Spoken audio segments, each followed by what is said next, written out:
Hey guys, this is Kapil Kadiyan. Welcome back to once again. तो इस video में हम बात करेंगे चैप्टर नंबर 4 केमिकल काइनेटिक। तो आज आपके लिए एक माइंड मैप्स ले गए हैं। तो इस माइंड मैप्स के अकॉर्डिंग इस चैप्टर को क्विक रिवाइज करेंगे जो आपके एग्जाम्स के लिए काफ़ी इंपॉर्टेंट रहेगा। तो वीडियो को आगे बढ़ाने से पहले आप सभी से हम्बल रिक्वेस्ट करूंगा, यदि आप चैनल पर मेरे साथ फर्स्ट टाइम जुड़ रहे हैं तो चैनल को सब्सक्राइब जरूर कर लीजिए। तो सबसे पहले हम जानेंगे what do mean by rate of a reaction क्या होगी। कि the average rate is defined as the ratio of the change in the concentration of a reactant और a product of the reaction to the time interval. तो ये हमारे पास जो definition है पहली एवरेज रेट की। एवरेज रेट क्या होती है हमारे पास की ratio of the change in a concentration, कि जो कंसंट्रेशन का चेंज होना ऑफ ए रिएक्टेंट और a product of the reaction to the time interval, time interval के अकॉर्डिंग उसको आप क्या बोलोगे, एवरेज रेट। अब इसके अंदर हमारे पास जो सेकंड डेफिनेशन है instantaneous rate of a reaction क्या होती है कि the rate of a reaction at a given time, जो गिवन टाइम के अकॉर्डिंग रिएक्शन अक्कर होती है उसको हम बोलते हैं instantaneous rate of a reaction.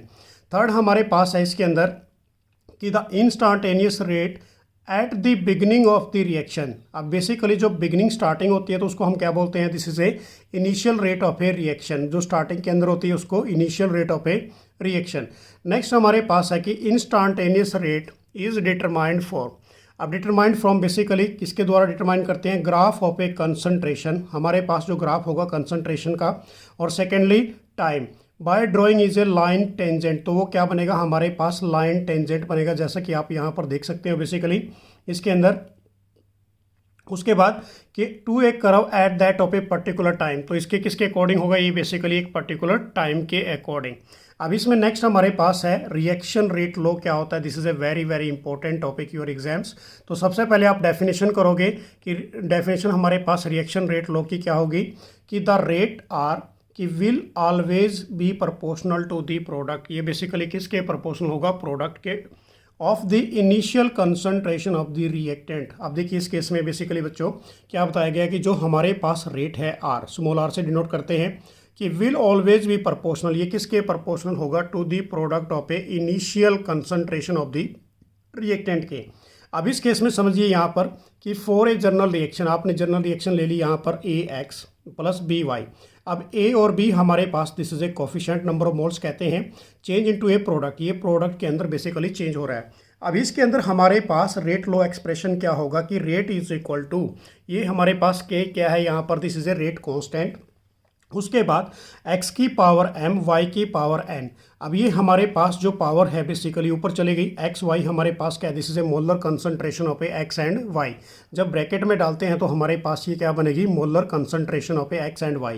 अब हमने यहाँ पर ऊपर पावर लगाई थी m एंड n। अब इसको हम बेसिकली क्या बोलते हैं, द पावर ऑफ, ये power to which the concentration की मस्ट बी रेज। अब इसको आपने रेज किया, raise means like is a can be determined empirically, इसको डिटरमाइन कर रहे हैं हम इम्पेरिकली वे से। अब हमारे पास जो के रहेगा इस केस के अंदर, के क्या रहेगा, this is a constant proportional is known as a rate constant, इसको हम बोलते हैं rate constant.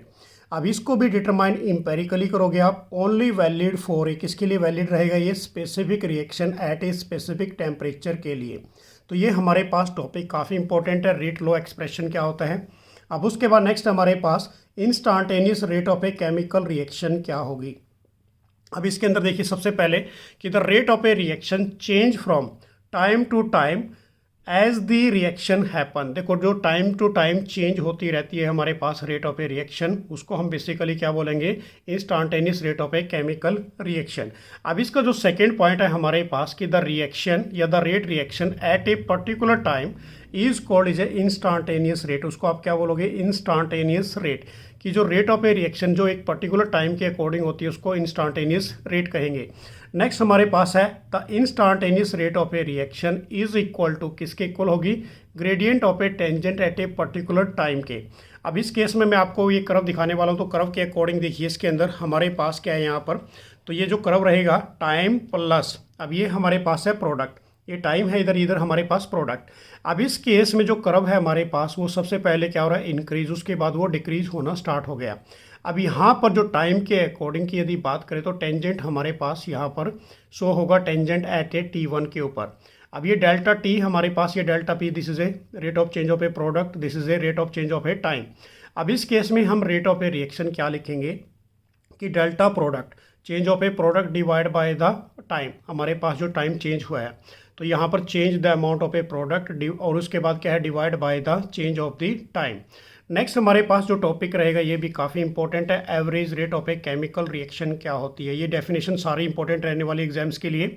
It is may be defined as the change in the concentration of a reactant और ए प्रोडक्ट, जो कंसंट्रेशन चेंज होगी किसकी reactant और product की in a chemical reaction at a given interval of a time. मतलब किसी भी chemical reactions के अंदर कंसंट्रेशन का चेंज होना रिएक्टेंट या प्रोडक्ट की at a given interval of a time, उसको हम क्या बोलते हैं, average rate of a reaction. अब हमारे पास average rate of reaction is equal to change in the concentration of a reactant और a product divide by a time interval. अब इसको हम ऐसे भी लिख सकते हैं, वी कैन राइट अब the equation rate is equal to delta A divide by delta T. अब इस केस में जो हमारे पास डेल्टा है, this is a indicate of A, किसको इंडिकेट कर रहा है ये, change in a quantity and chemical symbol in the square bracket. हमारे पास क्या है, बेसिकली केमिकल सिंबल है स्क्वायर ब्रैकेट। इस केस में यहाँ पर ये ब्रैकेट लगा दिया, indicate the intensity of a concentration. ये किसके बारे में बता रहा है यहाँ पर, इंटेंसिटी ऑफ ए कंसंट्रेशन। अब इसकी जो एसआई यूनिट रहेगी मोल पर लीटर। अब नेक्स्ट टॉपिक है हमारे पास यहाँ पर इस फ्लो चार्ट के अंदर कि factor affecting the rate of a reaction, कि कौन से फैक्टर है जिसके ऊपर rate of a reaction depend करेगा। First of all total surface area, कि for a some amount of a reactant the particle will be a smaller size and bigger the total surface area. अब देखिए इस case में बच्चों क्या बताया गया है कि for a some amount of a reactant the particle will be smaller size, जो पार्टिकल होंगे वो स्मॉलर साइज के होंगे, has a bigger total surface area, जो उनका एरिया होगा बेसिकली वो ज़्यादा होगा, कि the bigger the total surface area higher the rate of a reaction. तो उस केस में क्या होगी, जितना ज़्यादा सरफेस एरिया होगा उतना ही रेट ऑफ ए रिएक्शन भी ज़्यादा प्रोसीड होगी। Second point, concentration of this solution. अब the higher the concentration higher the क्या होगा हमारे पास, रेट ऑफ ए रिएक्शन। तो ये पॉइंट भी काफ़ी नोट करना है आपने, काफ़ी इंपॉर्टेंट है बेसिकली। नेक्स्ट है इसके अंदर temperature, higher the temperature higher the rate of a reaction. यदि टेम्परेचर ज़्यादा होगा तो रेट ऑफ रिएक्शन भी क्या होगी, बेसिकली ज़्यादा होगी। नेक्स्ट थर्ड पॉइंट हमारे पास है कैटलिस्ट, कि a positive catalyst increase the rate of a reaction. जो पॉजिटिव कैटलिस्ट होगा वो रिएक्शन रेट को क्या करेगा, बेसिकली बढ़ाएगा। यदि सेकंड पॉइंट की बात करें तो नेगेटिव कैटलिस्ट, कि reduce the rate of a reaction, ये क्या करेगा, रिड्यूस करेगा किसको, रेट ऑफ ए रिएक्शन को। एंड नेक्स्ट पॉइंट हमारे पास है इसके अंदर factor affecting the rate of reaction, pressure, कि higher the pressure higher the क्या होगा, रेट ऑफ ए रिएक्शन। तो हमने क्या क्या किया फैक्टर इफेक्टिंग के अंदर, टोटल सरफेस एरिया, जितना ज़्यादा सरफेस एरिया होगा उतना ही रेट ऑफ ए रिएक्शन ज़्यादा होगी। पार्टिकल का साइज क्या होगा, small. Concentration of a solution second point किया था, higher the concentration higher the rate of a reaction. Third point हमने क्या किया, temperature, higher the temperature higher the rate of a reaction. Fourth point हमने क्या किया, कैटलिस्ट। कैटलिस्ट हमारे पास दो बात कर रहे हैं यहाँ पर, एक पॉजिटिव कैटलिस्ट की, सेकंड हमारे पास नेगेटिव कैटलिस्ट। अब इस केस में जो पॉजिटिव कैटलिस्ट है increase the rate of a reaction करेगा, नेगेटिव कैटलिस्ट की यदि बात करें तो reduce the rate of a reaction. और प्रेशर के केस में हमने क्या किया, higher the pressure higher the क्या होगी, rate of a reaction. Next topic है हमारे पास order and molecularity of a reaction क्या होता है, ये भी काफ़ी इंपॉर्टेंट है। सबसे पहले हम जानेंगे ऑर्डर ऑफ रिएक्शन, कि इसकी ये डेफिनेशन है, the sum of the power of a concentration terms in the rate of a equation. अब देखिए जो सम है, किसकी सम है, basically power of the concentration, जो कंसंट्रेशन की जो पावर होती है in terms the rate equation is called is a order of reaction. उसको आप क्या बोलोगे, ऑर्डर ऑफ ए रिएक्शन। अब इसके अंदर कि the order of a reaction is determined, जो ऑर्डर ऑफ रिएक्शन है उसको कैसे डिटरमाइन करोगे आप, experimentally, and it can B zero, ये जीरो भी हो सकती है, फ्रैक्शनल भी हो सकती है, और कोई भी इंटीजर हो सकता है। नेक्स्ट हमारे पास कि the number of a ions, ये डेफिनेशन हमारे पास किसकी रहेगी, बेसिकली यहाँ पर मोलिक्यूलरिटी की, कि number of a ions atoms और molecule involve the rate determining step या फिर rate limiting step is known as a molecularity of a reaction. तो देखो बच्चों सबसे पहले डेफिनेशन किसकी की हमने यहाँ पर, ऑर्डर ऑफ रिएक्शन। वो क्या है, sum the power of a concentration terms in the rate equation, उसको हम बोलेंगे ऑर्डर ऑफ रिएक्शन। नेक्स्ट हमने क्या बताया कि जो ऑर्डर ऑफ रिएक्शन है उसको हम डिटरमाइन कर सकते हैं experimentally, it can B zero हो सकती है और फ्रैक्शनल हो सकती है या कोई भी इंटीजर हो सकती है। नेक्स्ट हमारे पास है मोलिकुलरिटी ऑफ ए रिएक्शन, कि the number of a ions atom और a molecule involve the rate determining step या फिर rate limiting step is known as the molecularity of a reaction. अब इस केस के अंदर ये डिफरेंस ही करा रहे हैं, basically difference between order of reaction and a molecularity of a reaction, कि the molecularity of a reaction is determined theoretically. इसको कैसे डिटरमाइन किया जाता है? Theoretically. It can be never zero, ये कभी भी जीरो नहीं होती और ना ही ये फ्रैक्शनल होती है।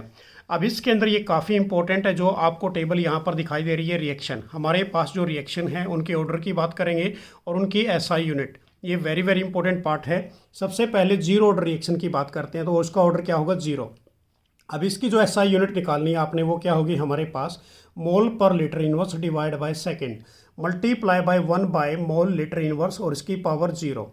तो हमारे पास जीरो रिएक्शन की एसआई यूनिट क्या रहेगी? मोल लीटर इनवर्स सेकेंड इनवर्स रहेगी। काफ़ी इंपॉर्टेंट है, न्यूमेरिकल्स में भी यूज होती है। यदि इसको आपने प्रॉपर एक्सप्लेनेशन के अकॉर्डिंग देखना तो हमारे नोट्स को डाउनलोड कीजिए, वीडियो के डिस्क्रिप्शन में जाइए, वहाँ से आपको डिटेल्स में सारे टॉपिक्स मिलने वाले हैं। नेक्स्ट हमारे पास फर्स्ट ऑर्डर रिएक्शन, तो फर्स्ट ऑर्डर के अंदर ऑर्डर क्या होगा? 1। तो हमारे पास इसके अंदर यूनिट क्या बनेगी? मोल litre inverse second multiply by 1 by mole litre inverse और इसकी पावर 1। तो ये हमारे पास बनेगा सेकेंड इनवर्स। सेकेंड है हमारे पास सेकेंड ऑर्डर रिएक्शन। अब इसका जो ऑर्डर रहेगा वो बेसिकली क्या रहेगा? 2।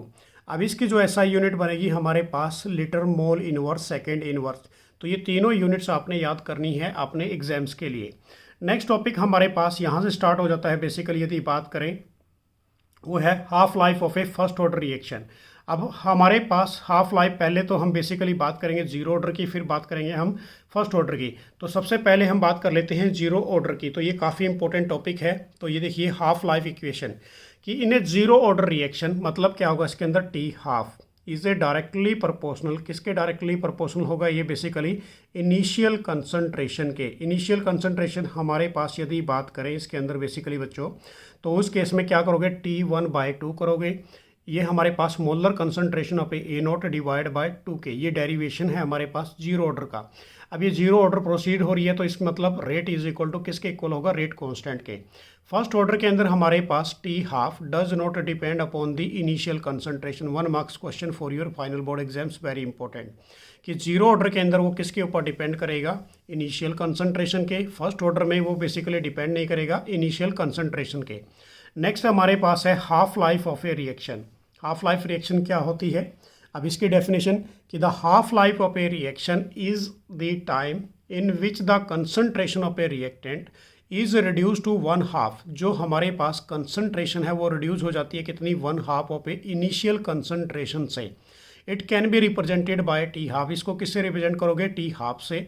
अब इस केस में जो T half for a zero order reaction के लिए हमारे पास क्या बनेगा कि in a zero order reaction the rate constant is given by. तो हमारे पास रेट कांस्टेंट क्या है बच्चों? बेसिकली इस केस के अंदर के हमारे पास है rate constant is equal to R0 minus R divide by t. अब इस केस में टी को आपने क्या पुट कर दिया? हाफ, और आर को क्या पुट कर दिया आपने? 1/2 R0, क्योंकि यहाँ पर ऊपर स्पेशली बोला गया है कि in which the concentration of a reactant is reduce. जो कंसंट्रेशन है रिएक्टेंट की वो रिड्यूस कर दी कितनी? Half of a initial concentration, half कर दी गई इनिशियल कंसंट्रेशन से। अब इस केस में जो हमारे पास रेट कांस्टेंट होगा टी हाफ के लिए वो क्या होगा? के इज इक्वल टू, ये वैल्यू यहाँ पुट कर दीजिए, R0 minus 1/2 R0 divide by T half. अब टी हाफ को इधर ले लीजिए, के को नीचे ले आइए बच्चों यहाँ से। तो इसको सॉल्व करके हमारे पास क्या बनेगा? T half is equal to concentration of a R, ये हमारे पास क्या? This is the initial concentration को हाफ रिड्यूस किया आर डिवाइड बाय 2K। अब इस केस में यहाँ से क्या क्लियर हो जाता है? ये फर्स्ट हमारे पास फार्मूला बना जो एग्जाम्स के लिए काफ़ी इंपॉर्टेंट रहेगा। ये हमारे पास जीरो ऑर्डर के लिए था, ये हमारे पास जीरो ऑर्डर फॉर किसके लिए? Half life for a zero order. अब इस केस में it is clear that t half for a zero order reaction is directly proportional to, किसके डायरेक्टली प्रोपोर्शनल होगा?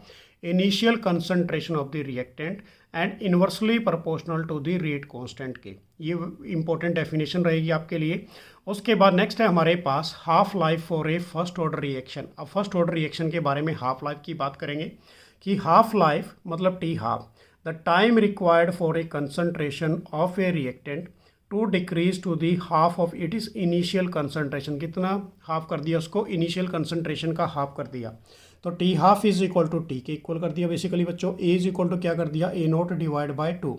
अब इसमें आपने पुट कर दिया किसके अंदर? हमारे पास फर्स्ट ऑर्डर रिएक्शन के अंदर। तो natural log A0 divide by A0 divide by 2 के कर दिए यहाँ से A0 से A0 कैंसिल हो गया, तो हमारे पास क्या बचा? लॉग, ये नेचुरल लॉग डिवाइड बाय के।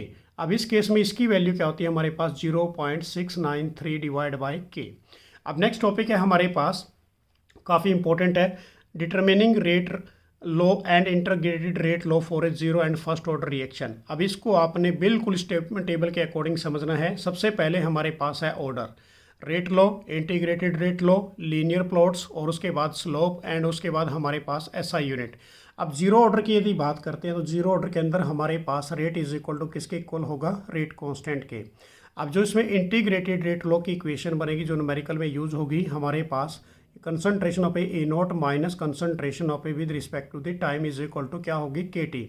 अब इसमें जो प्लॉट बनेगा हमारे पास लीनियर प्लॉट किसके बीच में बनेगा, concentration of A versus with time.